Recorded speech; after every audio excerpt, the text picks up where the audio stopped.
Good morning, good afternoon, good evening everyone, depending on what time you're watching us. I'm Murengi Clara and welcome to the Memories Media. In case you are new here, kindly subscribe, like, share and comment. And for the returning subscribers, asanteni sana guys for tuning in once again to support what we do. Today, nimetembelea one of the labors, yani sehemu ambayo bodaboda huwa wanapark ili kungojea wateja na kufanya kazi zao. Leo nataka kuzungumzia swala zima la maboda kuvamiwa, kuuawa, kupigwa na kudhulumiwa. Sasa kabla niendelee, acha niwape nafasi hawa ambao nimekutana nao wajitambulishe majina yao alafu tuendelee. Unaitwa nani bro? Kwa majina naitwa Brian Otieno na mkazi wa Mabirikani. Okay. Na wewe unaitwa nani? Mimi naitwa KK. What do you mean? Ndo jina tukikuta ndo jina KK ya. Na wewe? John Karisa mkazi wa Mabirikani. Okay. Nataka tujadiliane kidogo kuhusu hili swala kwa sababu ni kesi ambazo tumezisikia zinaendelea. Sasa labda hizi kesi zimetokea kwa muda gani sasa hivi ama ni kesi ngapi ambazo mmezishuhudia nyinyi wenyewe kama maboda? Hizi kesi ziko nyingi sana kwa sababu changamoto tunazozipata ni nyingi tu.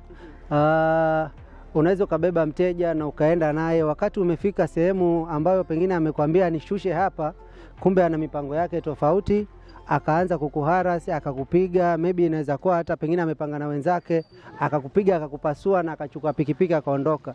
So issue kama hizi zenye ambazo ziko, yule atakayepata ujumbe huu na ni bodaboda pia awe makini kwa yule mwenye atakayembeba, kwa sababu hizo issue zipo na si uongo, na hata tumewashuhudia kadhaa wenye wamekufa, wenye tumezika, wenye ambao sahihi hata wanaguza majeraha kwa sasa.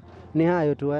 Labda nirudi kwako bro, labda ushawahi jipata kwa scenario ile ambayo umebeba mteja alafu inafikia mahali huelewi, labda amekwambia nifikishe mali fulani lakini inafikia mahali unakuwa na utata, like you don't understand kwa sababu kuna dalili labda ambazo anaonyesha kwa huu ni mteja halisi ama ni mhalifu?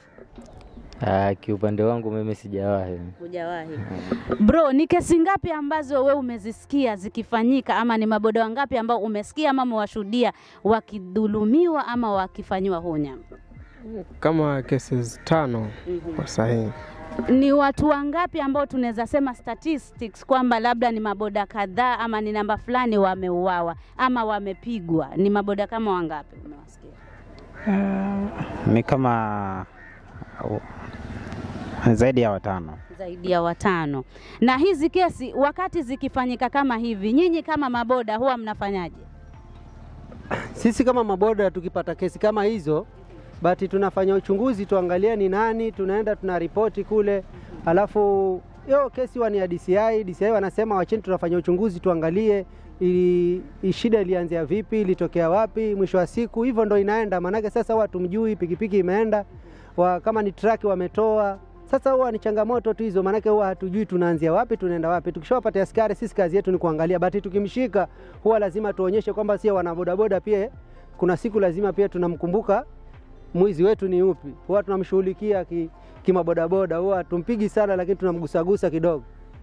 Labda mshawahi patana na mtu ambaye anataka kudhulumu mwana bodaboda halafu ikafikia mahali labda mmemshughulikia kama bro alivyosema, labda kukatokezea askari na labda akaponea ama askari wamekuja wakati wakija wanafanyaje?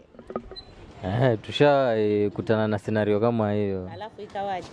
Lakini shida polisi wetu huko wao wanatuangusha sana. Wanakuja mara vijana si kama sisi wa mapikipiki, kwa sababu ya hasira nini tunataka kudili na wale wezi, lakini kwa sababu ya askari wanakuja huku wanaanza kutupigia marisasi pia, alafu wale wezi wanaochukua wanawapeleka huko polisi. Ni ujumbe gani ambao uko nao kwa wanabodaboda wenzako haswa wakati huu it's a festive season na hii biashara itanoga kwa sababu usafiri ni mwingi? Ni ujumbe gani ambao uko nao ambao unaweza ambia maboda wenzako? Mimi kwa upande wangu naweza kuambia boda wenzangu tuwe makini na tuangalie ni mahali wapi kwenye tunaenda kulingana na aidha kama ni usiku na mchana. Okay. Na hizi kesi huwa zinatokea wakati gani? Ni mchana ama ni usiku? Wakati mwingi huwa zinatokea usiku, lakini kuna baadhi zinatokea mchana. Tukisema usiku ni masaa kama yapi? Usiku masaa kama yapi ambayo ni hatari zaidi kwa hizi kesi kutokea? Kiupande wangu haina time maalum, kwa sababu mwanzo ukishachukuliwa, ukipelekwa na hao wameshajipanga wako mahali, so chochote kinaweza kupata tayari na ukafanyiwa time yote. Kweli. Cha msingi ni kwamba wakati mteja amekuja anataka kubebwa, hatuwezi kujua ana nia gani, kwa sababu hawa ndugu zetu hizi ndio ofisi zao na wanajitafutia riziki, wanalisha familia zao na hivi ndio wana survive. Kwa hivyo ukiwe kama ni mwanabodaboda na tuangalia na wale wengine pia tukue makini na tuangalie masaa, kwa sababu kila mtu ana njia yake. Labda hiyo ni njia ya kutafuta, lakini kusema kweli si hali nzuri, manake tumepoteza maisha ya vijana wengi, tumepoteza maisha ya watu ambao hawana hatia. Kwa hivyo tujiangalie pia ni kina nani, na unapojipata basi huelewi labda huu mteja humuelewi, ni bora uache ile pesa kuliko kujiweka kwa hatari. Asanteni sana kwa muda wenu na mkuwe makini. Thank you so much.